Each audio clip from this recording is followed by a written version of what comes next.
Niall Kinnick hasn't played on these grounds since 1939, and his number 24 hasn't been seen on the field since the University of Iowa retired his jersey. Question is, why don't we see fans sporting his jersey in the crowds or at tailgates? Why don't we see his jersey being sold in stores? In a short few months, Hawkeye fans will be gathering at Kinnick Stadium once again, and stored away jerseys will feel the warmth of a late August Saturday. There will be 10s, 6s, 2s, and 4s, but not one of those black and gold jerseys will feature the number 24. I feel that to do something for that, for the fans. You know, the younger generations obviously now that don't have necessarily an idea who he is and what he did for the program.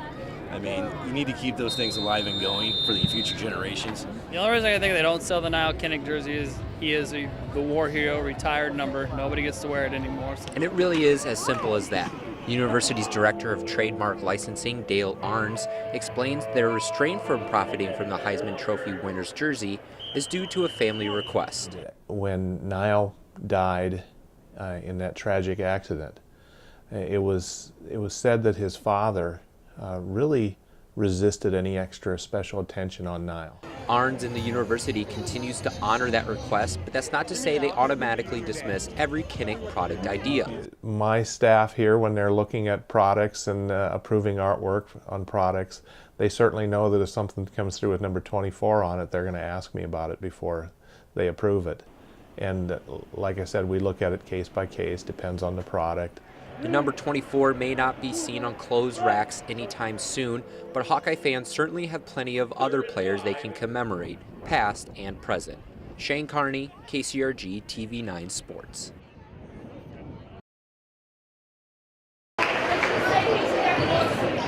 For a basketball coach, a gym serves as more than a place for competition.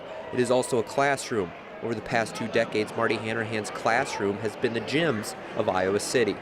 Just always been a passion, you know, a fire that burns inside of me to coach and to teach and to help young people out, you know, the best I can with what I know, whether it's basketball or life in general.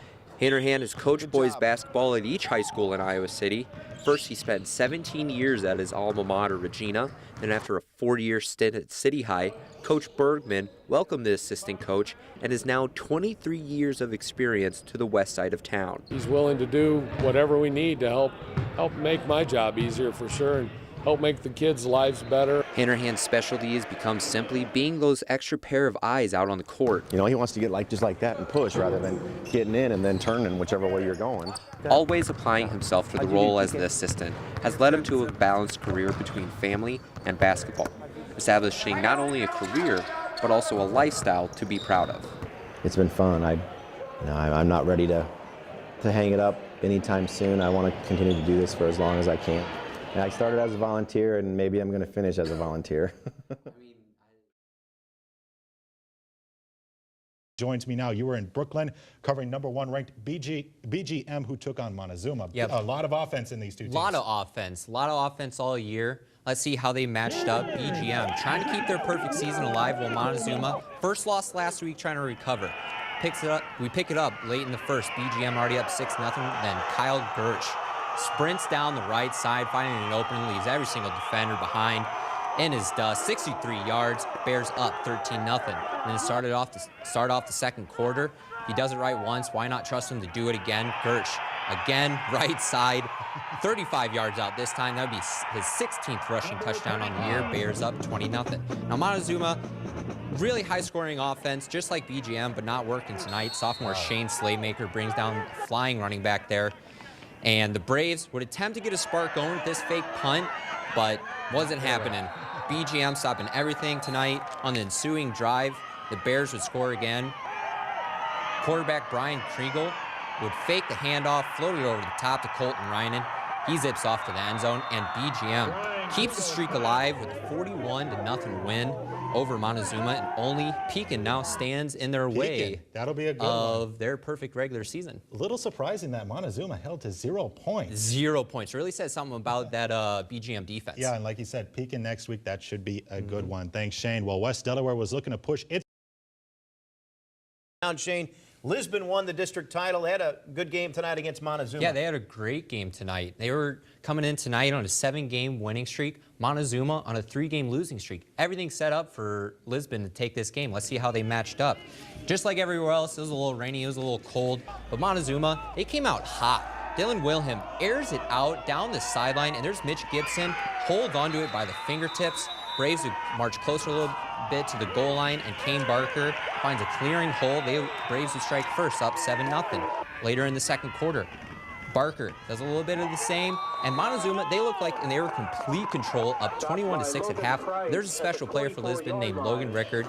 There's the coach telling him, go out and win yourself a game, young fella. And look at the effort he puts here. He's pulled, he's hit, still finds Tyler Svadish towards the sideline as Svadish somehow muscles his way into the end zone. Lions only down 21-14 at that point. They would score again later in the half, and they were down by 1 when this happened. Rickard finds Tanner Sackett Hopkins for 50 yards, and he would put the Lions up 26-21. And Montezuma just letting the lead slip out of their hands. They would try to attempt a last drive miracle something, but it would not work out, and the Lions move on at winning at home to the second round. Big win for the Lions. Thanks, Shane Carney, Absolutely. not Carlos. We'll wrap up the first round of the playoffs when we come back. One of those teams was Iowa City West. The Trojans get off to a great start. We start with the 200-yard medley relay. They would win this one in a time of 1:35.94, and they're on the top of the podium.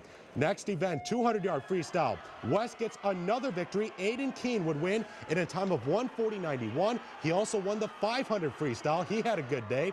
Then in the 50-yard freestyle, another victory for West. Mark McLaughlin won in 20.67 seconds, very close to a state record. He also won the 100 freestyle. West also won the 200 and 400-yard freestyle relays. A lot of victories. The Trojans are your 2014 state champions. Wash came in second. Congratulations. Class 1A sub-state final, Lisbon and North Lynn. First quarter, Justin Supple, the no-look to Jake Oswald. That's pretty easy deuce. Later, it's Supple stealing. That's good in basketball. No need for the no-look. Keeps it himself off the glass.